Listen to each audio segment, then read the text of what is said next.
तिलक जंजू राखा प्रभ तांका, कीनो बड़ो कलू में साका। साधन हेत इति जिन करी, शीस दिया पर सीना उचरी। धर्म हेत साका जिन किया, शीस दिया पर सिर न दिया। नाटक चेटक किए कुकाजा, प्रभ लोगन को आवत लाजा। ठीकर फोर दलीस सिर, प्रभपुर कियो प्यान। तेक बहादुर सी क्रिया, करी न किन्हू आन। तेक बहादुर के चलते, भयो जगत को शोक। है सब जग भयो, जय जय जय सुरलोक। त्याग ते वैराग दी मूर्ति धन गुरु तेग बहादुर साहब जी महाराज दा अवतार वैसाख वदी पंज सम्मत 1678 गुरु के महल श्री ਅੰਮ੍ਰਿਤਸਰ ਵਿਖੇ ਹੋਇਆ। ਆਪ ਜੀ ਦੇ ਪਿਤਾ ਮੀਰੀ ਪੀਰੀ ਦੇ ਮਾਲਕ ਸਾਹਿਬ ਸ੍ਰੀ ਗੁਰੂ ਹਰਗੋਬਿੰਦ ਸਾਹਿਬ ਜੀ ਮਹਾਰਾਜ ਸਨ ਤੇ ਮਾਤਾ ਪੂਜਨੀ ਨਾਨਕੀ ਜੀ। ਆਪ ਜੀ ਦਾ ਆਨੰਦ ਕਾਰਜ ਵਿਆਹ ਲਾਲ ਚੰਦ ਖੱਤਰੀ ਦੀ ਬੇਟੀ ਸ੍ਰੀ ਗੁਜਰੀ ਨਾਲ ਹੋਇਆ ਔਰ ਇਹ ਵਿਆਹ ਕਰਤਾਰਪੁਰ ਵਿਖੇ ਹੋਇਆ। ਗੁਰਗੱਦੀ ਆਪ ਜੀ ਨੂੰ ਚੇਤਰ ਸੁਦੀ 14 ਸੰਮਤ 1721 ਵਿੱਚ ਪ੍ਰਾਪਤ ਹੋਈ। ਆਪ ਦੀ ਸੰਤਾਨ ਪੰਥ ਦੇ ਵਾਲੀ ਧੰਨ ਗੁਰੂ ਗੋਬਿੰਦ ਸਿੰਘ ਜੀ ਮਹਾਰਾਜ ਸਨ। ਜਗਤ ਵਿੱਚ ਮਹਾਨ ਕੰਮ ਉਸਾਰੂ ਕੰਮ ਉਹਨਾਂ ਨੇ ਕੀਤੇ ਨੇ ਜਿਨ੍ਹਾਂ ਦੇ ਅੰਦਰ ਬੈਰਾਗ ਸੀ, क्योंकि बैराग एक ऐसा मूल है, एक ऐसी जड़ है जिस तो त्याग दी भावनावां दा जन्म हुंदा है। बैराग नहीं तां त्याग भी नहीं। अक्सर देखा जाता है लोकी पहले त्याग कर देंदे ने घर बार दा, धन संपदा दा, ते फिर बैरागी होण दा लकब लगांदे ने। त्याग तो बैराग नहीं पैदा हुंदा, बैराग तो त्याग पैदा होता है। हीरे दे मिलदियां कंकर पत्थर हथों गिर जाते ने, सोने दे मिलदियां लोहे दे टुकड़े हथों गिर जाते ने। परम बैराग दी प्राप्ति दे नाल तुच्छ चीजां जिन्हां दी कोई अहमियत ना होवे ओ हिरदे चों अपने आप जो है झड़ जांदियां ने। त्याग कीता नहीं जांदा, त्याग हो जांदा है। जो त्याग किया जाता है वास्तविक त्याग नहीं होता, उत्ते कागजी फुल्लां दी तरह भावें त्याग बड़ा सुंदर दिखाई देवे पर उस वैराग की महक नहीं आती, उहदे वैराग की जिंद जान नहीं आती। त्याग की जिंद जान वैराग है। एक महाबली सूरबीर मीरी पीरे दे घर ऐसे बालक का जन्म होया है, बैराग जिस दे रोम रोम विच सी, त्याग जिस दे आचरण विच सी। यह गल वखरी है कि आप सूरबीर भी सन। गुरु हरगोबिंद साहब जी महाराज नाल कई दफा आप जंगां विच भी शामिल होए। आप दी तलवार दा जौहर देख के गुरु हरगोबिंद साहब जी महाराज ने त्यागमल दा नां तेग बहादुर रखिया सी। ये ते तेग दा धनी है, ये ते सूरबीर है, ये ते बहादुर है। वक़्त दी धारा चलती रही और आप दा बैराग वधदा गया। विआह होने तो बाद आप नानके पिंड बकाले विच आण वसे। इत्थे एक भोरे विच बड़ी सादी जिंदगी आप बतीत करते सन। बकाले दे वासियों ने ते इत्थे तक कहना शुरू कर दिता, तेगा कमला है, तेगा कमला है। गुरु हरकृष्ण जी महाराज दे मुखार बिंद तो जो निकलिया सी वाक, बाबा बकाले, उस तो कुछ पखंडी सोडियां ने बड़ा लाभ उठाया। बकाले विच 22 गदियां लग गईयां और सारियां दा दावा असी गुरु हां, असी गुरु हां, असी गुरु हां। पर जो वास्तविक गुरु है उसका कोई दावा नहीं, उते छुपया बैठा है, उते भौरे च बैठा है। वाकई जिस दे अंदर अपने आप नूं प्रगट करने की बहुत प्रबल इच्छा है, उत्थे परमात्मा छुपया ही रह जाता, उत्थे कुछ भी नहीं होता। और जिसनों अपने आप छुपाने की बड़ी चाहत है, लालस है, ईश्वर उत्थे प्रगट हो जाता है, अकाल पुरख उत्थे प्रगट हो जाता है। ये एक दैवी नियम है, ईश्वरी नुक्ता निगाह है। लोकी आउंदे सन, बाइयां नूं मत्था टेक के चले जाते सन, मनोकामनावां उन्हां बाइयां दे अगों रखते सन। जिस तरह हर बंदा जोहरी नहीं आउंदा, हर बंदे नूं हीरे जवाहरात दी परख नहीं आउंदी, हर मनुख नूं पूर्ण पुरख दी भी परख नहीं आउंदी, बैरागी ते त्यागी दी भी परख नहीं आउंदी। अज एक ऐसा पुरुष आया है जो वाकई जोहरी सी, जो परख सकदा सी, जिन्हों बोध सी, जिन्हों समझ सी। कहंदे ने रब्बी रस माणे बिना रब्बी रसकां नूं पहचानना बहुत औखा है। बैराग दी चिंगारी पैदा होए बिना किसे बैरागी नूं समझना बड़ा औखा है। ते नाम रस दा थोड़ा जिहा स्वाद चखे बिना किसे महापुरुष नूं समझना बहुत कठिन है, बहुत कठिन है। या इंज कह लो, किसे महापुरुष नूं समझण दी कसवटी यही है कि मनुख दे अंदर कुछ महानता ते पैदा होई होवे, कुछ ते रब्बी झलक उस दे अंदर उजागर होई होवे, तां ही पहचान सकेगा, वरना पहचानण दी होर कोई कसवटी नहीं। कसवटी इस सिख कोल सी, ओदी कसवटी ते ये 22 दे 22 गुरु पूरे नहीं उतरे, पखंडी साबित होए। इते प्रगटावा कर रहे ने, इते दिखावा कर रहे ने। और गुरु हरकृष्ण जी महाराज दे उच्चारण कीते उस वाक दा नाजायज गलत लाभ उठा रहे ने और जगत नूं भरम भुलेखे दे च पा रहे ने। बाइयां नूं मत्था टेक के ए सिख एक हलवाई तो पुछदा है, इत्थे कोई होर भी रहिंदा है?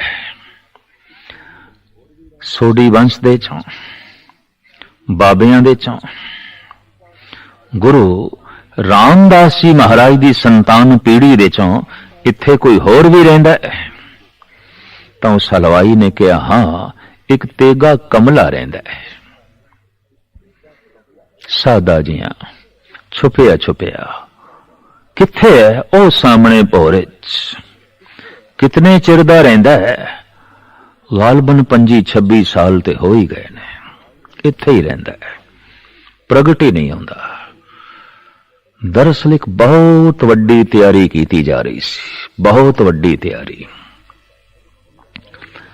जद हीरा वाकई हीरा बनना चाहता है तो धरती दी गोद विच रह के अंदरूनी गर्मी नूं सहार के ओ अपने अंदर चमक पैदा करता है। गुरु तेग बहादुर साहब जी महाराज अपने अंदर वो शक्ति पैदा करना चाहते सन जिहदे नाल देश दीयां गुलामी दी जंजीरां तोड़ सकीए, जरवाणियां दा टाकरा कर सकीए और मजलूमां दी रखिया कर सकीए। बिना शक्ति तो ये सब कुछ होना बड़ा औखा सी। ते शक्ति प्राप्त होंदी है परम शक्ति नाल जुड़ के, ते परम शक्ति नाल जुड़न दा वसीला है जप ते तप।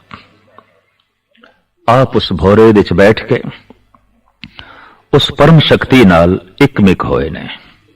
हुण ते सिर्फ उड़ीक है ये हीरा अपनी चमक प्रगट करे, दमक प्रगट करे। अज जोहरी भी आ गया है। पुछदा है इत्थे कोई होर सोडी बंशदा रहिंदा है? हाँ रहिंदा है। एक तेगा कमला उस सामने भोरे दे माता गुजरी भोरे दे बाहर बैठ के हर तरह की जरूरतां की पूर्ति गुरु तेग बहादुर साहब जी महाराज दियां करदियां सन। एक बैरागी है, एक त्यागी है। त्यागी बाहर बुए ते बैठा होया है और इस त्यागी दा नाम है माता गुजरी। बैरागी भोरे विच बैठा होया है और इस बैरागी दा नाम है धन गुरु तेग बहादुर। इस त्यागी पासों इजाजत मंगी है इस सिख ने। मैं उस बैरागी दे दर्शन करने ने। पति कोल है, पति कोल बैठना नसीब नहीं, कितना त्याग। पति कोल है, पति नाल गलबात करना भी नसीब नहीं, कितना त्याग। सिर्फ अन्न चाहिए, पानी चाहिए। गुरु तेग बहादुर साहब जी नूं इस लोड़ की पूर्ति कर देनी है। वस्त्र धो देने ने, सेवा कर देनी है, बस इतना ही संबंध। इस दे नाल कतई एक पत्नी त्रिपत नहीं हो सकेगी, पर गुजरी जी त्रिपत सन क्योंकि त्याग सी। ये त्याग ते वैराग दा संगम सी। ये त्याग ते वैराग दा एक महान तीरथ सी। माता गुजरी पास इजाजत मंगी इस गुरसिख ने। मैं उस बैरागी दे दर्शन करने ने जिस दे बाहर इतना वड्डा त्याग प्रगट होया है, बैठा है। मैं देखना उस बैरागी नूं। अंदर गया है, मत्था टेकिया है, निहालो निहाल होया है। जो कसवटी इस सिख ने अपने कोल रखी सी, उस कसवटी ते धन गुरु तेग बहादुर साहब जी महाराज पूरे उतरे ने। कोठे ते चढ़ के एक भोरे दे च ते प्रगट करन वाला कोठे ते चढ़ गए। वाकई प्रगट करन लई ते छत चाहिदी सी। वो चढ़ गया कोठे ते। गुर लाधो रे, गुर लाधो रे। ये सब 22 गदियां जो लगियां ने पखंड है, धोखा है, छल है। गुरु ते भोरे च बैठा है। धन गुरु तेग बहादुर साहब जी महाराज नूं प्रगट करन वाला इस गुरसिख दा, इस महान आत्मा दा नाम सी मक्खण शाह लबाणा। और इसने लबाणा कौम नूं सिख इतिहास दे अमर बना दिता। गुरु वाकई भोरे च ही आउंदा है। वो ते शब्द दे भोरे च आउंदा है। कोई जप के प्रगट करे, वो ते भोरे च ही आउंदा है। कोई जाके प्रगट करे, कोई अंदर प्रवेश करके प्रगट करे। आप गुरु सन, भोरे च छुपे रहे। आप प्रगट हो गए तो अपना बलिदान देने लई तैयार हो गए। जो तपस्या कीती है, इस नाल देश की उसारी करनी है, कौम की तामीर करनी है और मजलूमां दी रखिया करनी है। आपने बहुत वड्डा भ्रमण किया। आसाम तक और समुचे बंगाल दे आप दा रटन होया है। आगरा, बनारस, इलाहाबाद, पटना, फिर चट्टागांव और गुवाहाटी, धोबड़ी और फिर बंगाल दे तमाम वड्डे छोटे शहर जिहदे च कलकत्ता भी आ जाता है। इस इलाके च ਗੁਰੂ ਤੇਗ ਬਹਾਦਰ ਸਾਹਿਬ ਜੀ ਮਹਾਰਾਜ ਦੇ ਇਤਿਹਾਸਕ ਅਸਥਾਨ ਮੌਜੂਦ ਨੇ ਔਰ ਪੁਰਾਣੀ ਦਾਸਤਾਂ ਅੱਜ ਵੀ ਸੁਣਾ ਰਹੇ ਨੇ ਔਰ ਅੱਜ ਵੀ ਲੋਕੀ ਉਸ ਤੋਂ ਨਵੀਨਤਾ ਦੀ ਝਲਕ ਦਿੰਦੇ ਨੇ ਔਰ ਆਤਮਿਕ ਆਨੰਦ ਮਾਣਦੇ ਨੇ। ਥਾਂ ਥਾਂ ਤੇ ਜੋ ਆਪ ਰਟਨ ਕਰਦੇ ਸਨ ਉਸ ਦਾ ਮੁੱਖ ਮਕਸਦ ਇਤਨਾ ਸੀ ਕਿ ਪੁੰਨ ਦਾਨ ਦਿਨ ਕਰਤ ਬਤੈ। ਬਸ ਥਾਂ ਥਾਂ ਤੇ ਨਾਮ ਦਾ ਦਾਨ ਕਰਦੇ ਜਾਣਾ, ਮਜ਼ਲੂਮਾਂ ਦੀ ਰੱਖਿਆ ਕਰਨੀ ਹੈ, ਇਹ ਦਾਨ ਕਰਦੇ ਜਾਣਾ, ਅੰਨ ਦਾ ਦਾਨ ਕਰਦੇ ਜਾਣਾ, ਧਨ ਦਾ ਦਾਨ ਕਰਦੇ ਜਾਣਾ, ਨਾਮ ਦਾ ਦਾਨ ਕਰਦੇ ਜਾਣਾ, ਗਿਆਨ ਦਾ ਦਾਨ ਕਰਦੇ ਜਾਣਾ। ਇਸ ਤਰ੍ਹਾਂ ਦਾਨ ਕਰਦੇ ਕਰਦੇ ਆਪ ਭਰਮਣ ਕਰਦੇ ਰਹੇ। ਪਟਨੇ ਦੇ ਵਿੱਚ ਆਪ ਆਪਣੇ ਪਰਿਵਾਰ ਨੂੰ ਛੋੜ ਕੇ ਆਸਾਮ ਵੱਲ ਗਏ ਔਰ ਬਾਕੀ ਦੇ ਬੰਗਾਲ ਦਾ ਆਪਨੇ ਭਰਮਣ ਕੀਤਾ। ਗੁਰੂ ਗੋਬਿੰਦ ਸਿੰਘ ਜੀ ਮਹਾਰਾਜ ਦੇ ਜਨਮ ਤੋਂ ਬਾਅਦ ਆਪਨੇ ਪੰਜਾਬ ਦਾ ਰੁਖ ਕੀਤਾ ਔਰ ਆਪਨੇ ਆਨੰਦਪੁਰ ਸਾਹਿਬ ਆ ਕੇ ਵਸਾਇਆ।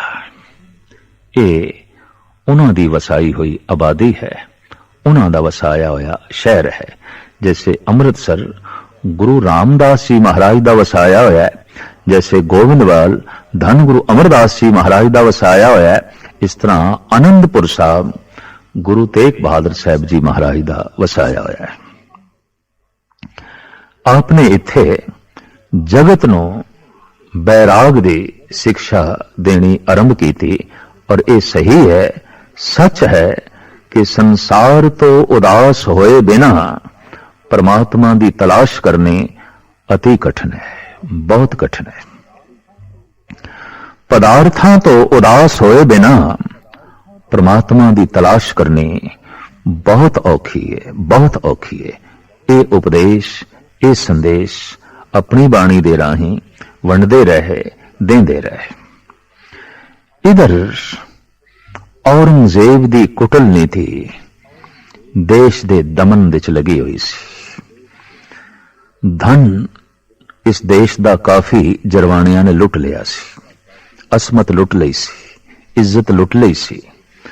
हुण संस्कृति नूं लुटण दे च लगे हुए सन, हुण देश दे धर्म नूं भी नेस्त तो नाबूद करन दे च लगे हुए सन। अफगान खां जो कश्मीर दा सूबा सी, औरंगजेब दे हुक्म नाल उसने कश्मीरी पंडितां दा दमन शुरू कीता। नीति सी उस वक्त दे सत्ताधारियां दी कश्मीर सिरमौर है। इहदे पहाड़ां चों पानी दे झरने निकलदे ने, मैदानी इलाकियां नूं सरसब्ज करदे ने और कश्मीर तो ही ब्राह्मण चल के सारे देश दे धर्म दा प्रचार करदे ने, ज्ञान दी गल सुणांदे ने। पानी दे झरनियां नूं बंद करन दी लोड़ नहीं, ज्ञान दे झरनियां नूं बंद होना चाहिए है। इस तरह इस कुटल नीति के मुताबिक कश्मीर दे सूबे ने कश्मीरी पंडितां दा दमन शुरू किया और कश्मीरी पंडितां दी एक बहुत वड्डी कॉन्फ्रेंस, बहुत वड्डा इकट्ठ उस वक्त अमरनाथ नाम दे तीरथ ते होया, जिस दे च यही मता पकाया गया कि देश दे कोई शक्तिशाली होवे जो साडी बांह पकड़े और साडे धर्म की रक्षा करे। सोच समझ के आखिर सहमति नाल यह फैसला होया कि असी सारे आनंदपुर साहब दे जाके गुरु तेग बहादुर साहब जी महाराज दे अगों फरियाद करिए। इस दौर दे, इस युग दे गुरु नानक दे घर तो इलावा साडा कोई रखवाला नहीं, साडा कोई रक्षक नहीं।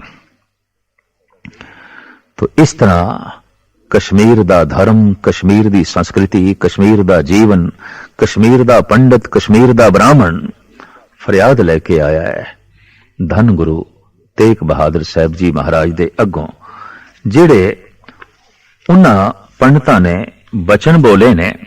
गुरु प्रताप सूरज दे भाई संतोख सिंह जी ने इंज लिखे ने, रावर बिना आन नहीं कोई, समर्थ बली जो रखक होई, एक आसरा आप गुसाई, गहो बाओ बूढ़त सब जाही।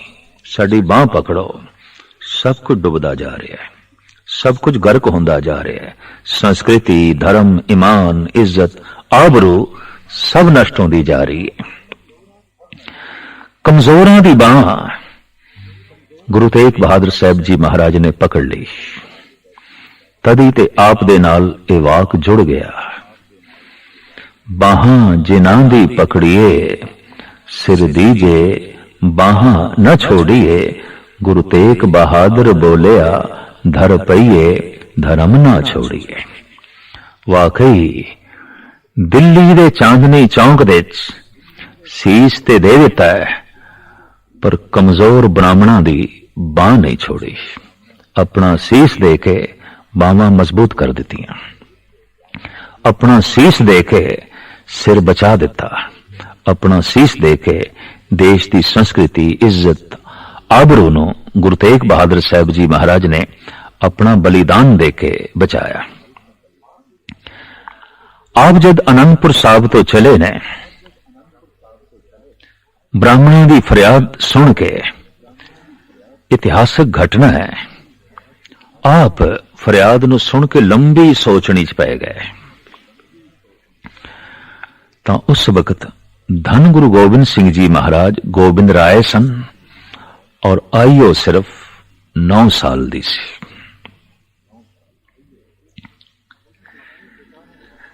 अपने पिता नूं बहुत गंभीर सोचनी विच देख के हाथ जोड़ के कहने लगे, गुरुदेव पिता, इस तरह की गहरी सोच और उस दे चिंता भी है क्यों? एक कमजोर ब्राह्मणों नूं वेख के सोचनी है। तो सोच आप दी कित्थे तक पहुंची है? तो गुरु तेग बहादुर साहब जी महाराज गोबिंद राय दे सिर ते हाथ रख के कहंदे ने, कोई बहुत वड्डी आत्मा दा सीस चाहिदा है, तां ही ये आत्मावां बच सकणगियां। तां एकदम उछल के गोबिंद राय ने कह दिता, महाराज, किसे नूं तैरना सिखाना होवे, पानी विच आप तैरना पैंदा है, किसे नूं मरना सिखाना होवे, आप मरना पैंदा है। खड़ावा पहन के गुरु तेग बहादुर साहब जी महाराज चल पे। छोटे छोटे पिंड शहरां चों लंघदे होए 5 साथियां नूं नाल लेके आप आगरा पहुंचे ने। बगीचे च बैठे सन। आपने एक दुशाला, एक अंगूठी आजड़ी नूं दित्ती। आखिया, बाजारों खान पान दा समान लेके आओ, ताकि साडे नाल दे साथी ते असी कुछ छक सकीए। एक हलवाई दे पास जद एक कीमती दुशाला ते हीरे जड़त, रतन जड़त ए अंगूठी आजड़ी वेचण लगा, हलवाई नूं शक पै गया। लखां दी ए अंगूठी, सैकड़ियां दा ए कीमती दुशाला एक आजड़ी दे पास, और इन्हां दे बदले च ये सिर्फ खान पान दा समान मंगदा है, थोड़ा जिहा। हो ना होवे इसने चुराया है, पर कौन दसे, ये ते अपने आप नूं गिरफ्तार कराने वास्ते गुरु तेग बहादुर साहब जी महाराज ने स्वयं ही अडंबर रचिया है। शहनशाह दे सामने होण दा और उसनूं दसण दा कि तू जबर कर रहे हैं, तशद्दद कर रहे हैं। हलवाई ने शहर कोतवाल नूं खबर कर दिती, आजड़ी पकड़िया गया। उस तो पूछया गया, ये सब कुछ तेनू कित्थों मिलिया है? तां दस दिता, बाहर बगीचे च बैठे ने एक त्याग दी मूर्ति, उन्होंने मैनू ये दुशाला दिता है और ये अंगूठी दिती है। इस तरह गुरु तेग बहादुर साहब जी महाराज गिरफ्तार होए, फौज दे पहरे विच दिल्ली लियांदे गए और इत्थे जालमा ने पहले पिंजरे विच बंद कीता। जो अठे पैर प्रभु दी रज़ा विच रहिंदे सन, उन्हां दी रसना तो ये बोल निकले ने, बल छुटक्यो बंधन परे, कछु न होत उपाय, कहो नानक अब ओट हर, गज जू हो सहाय। फिर आपने अकाल पुरख दे अगों इंज भी जोदड़ी कीती है, संग सखा सब तज गए, को न निभेओ साथ। कहो नानक ए विपत में, टेक एक रघुनाथ। हे प्रभु, तेरा ही आश्रय, तेरी ओट है, और तेरे आश्रय करके ही मैं मजलूमां दा पख लिया, कमजोरां दा पख लिया और वकत दी सता नाल टकराया। सता कितनी कठोर होंदी है, कहंदे ने मां लई भी जगह नहीं होंदी सताधारी दे हिरदे च, पिता लई भी थां नहीं होंदा, भरावां लई भी थां नहीं होंदा, भैणा भतीजियां बच्चे बच्चियां लई भी कोई थां नहीं होंदा। सताधारी दे हिरदे च थां होंदा है सिर्फ सिंघासन लई, सिर्फ सता लई, और उस सता तो सब कुछ कुर्बान कर सकता है। इसका जीवदा जागदा सबूत मिलता है। औरंगजेब ने सता की खातर अपने तिन्ने भरा कतल किए, अपने बुढ़े पिता नूं आगरे दे किले विच कैद किया। गर्मियां दे दिनां च यह बुढ़ा प्यो कैद सी, अंदर सेवा करदी सी। उसकी लड़की जहां आरा औरंगजेब की भैन यह भी कैद सी, क्योंकि प्यो का पख लैंदी सी, प्यो की हिमायत करदी सी। अंदर सुराही दे जद पानी मुक चलिया और शाम तक पानी का चलना बड़ा औखा सी, दोपहर ढल चली सी। शाहजहां ने संतरी नूं आवाज मारी, पानी चाहिदा है। ते संतरी कहन लगा, जहां पना मेरे पास ताले दी चाबी नहीं, चाबी ते बादशाह सलामत अपने कोल रखते ने। इतबार ही नहीं करता सी औरंगजेब, मता कोई सिपाही आजाद कर देवे शाहजहां नूं, ते शाहजहां तो खतरा अजे भी औरंगजेब नूं सी। जद शाहजहां दी जोदड़ी सुन के संतरी औरंगजेब दे पास गया ते कहन लगा, बादशाह सलामत शाहजहां पानी मंगदे ने। गरजदी हुई आवाज दे औरंगजेब ने आख्या, उस बुढ़े नूं कह दो शाम नूं रोटी आवेगी ते पानी आ जाएगा। हुण मैं आके ताला नहीं खोल सकता, क्योंकि आप ताला खोलदा सी ते आप ही बंद करदा सी। कहंदे ने जद यही बोल संतरी ने शाहजहां नूं सुनाए तो उसने उत्थे एक रुबाई लिखी है, बाबाए मन बहादुर मन, दी रोज लख सवार बोदम। एक दिन मैं भी लखां असवारां दा मालिक सी, इमरोज है मोहताज है यक कासा आबम। अज मैं एक प्याला पानी लई मोहताज हां, दरी दुनिया मगरूर न बायद बोद। इस झूठी दुनिया दा भुल के भी हंकार नहीं करना चाहिए। ऐ पिसर तू अजम मुसलमानी, ऐ मेरे बच्चे तू अजीब मुसलमान है, तू सुनते सही। आफरी हिंदुआ हर बाब के मुर्दारा में देहंद दायम आ। शाबाश है हिंदुआ ते मरे हुए प्यो नूं भी पानी देंदे ने। ऐ पिसर तू अजम मुसलमानी, जिंदा रा बजानम बा आब न रसानी। प्यो तेरा जिंदा है ते पानी दे घुट लई तरस रहा है। पिता पानी दे घुट लई तरसिया है, भरावां नूं तड़पा के मारिया है, भतीजियां नूं तड़पा के मारिया है, भैणां दी शादी नहीं कीती, बच्चियां दी शादी नहीं कीती। इस पुरुष तो हो ही नहीं सकता सी कि यह गुरु तेग बहादुर साहब जी महाराज नाल इंसाफ नाल पेश आउंदा है। हुक्म सादर कर दिता कि यह ईन मने नहीं ते शहीद कर दो। तो तसीहे दे के दिल्ली दे चांदनी चौक दे आप नूं शहीद किया गया। मगर सुदी पंज संमत 1732 नूं आप जी नूं दिल्ली विखे शहीद किया गया। आप जी दा सीस भाई जेता लेके गया, जिस दा संस्कार अनंदपुर साहब होया। आप दी देही नूं लखी शाह बनजारे ने गड्डे ते रख के अपने घर लियांदा। एक छोटा जिहा पिंड सी जिसदा नाम सी रकाबगंज। अपने घर विच पातशाह दी पवित्र देही नूं रख के अपने मकान नूं अग ला दिती। इस तरह सतगुरु दी देही दा संस्कार होया। ये दोवें पावन अस्थान गुरुद्वारा सीसगंज, गुरुद्वारा रकाबगंज दिल्ली विच मौजूद ने ते आप दी परम शहादत दा संदेश दे रहे ने, उपदेश दे रहे ने। चुना जिंदगानी को नंदर जहां कि चूं मुर्दाबाशी न गोयन मुरद। इस ढंग नाल अपनी जिंदगी व्यतीत कर कि जब तू मर भी जाए तेरी मौत जिंदगी दा उपदेश देंदी रहे।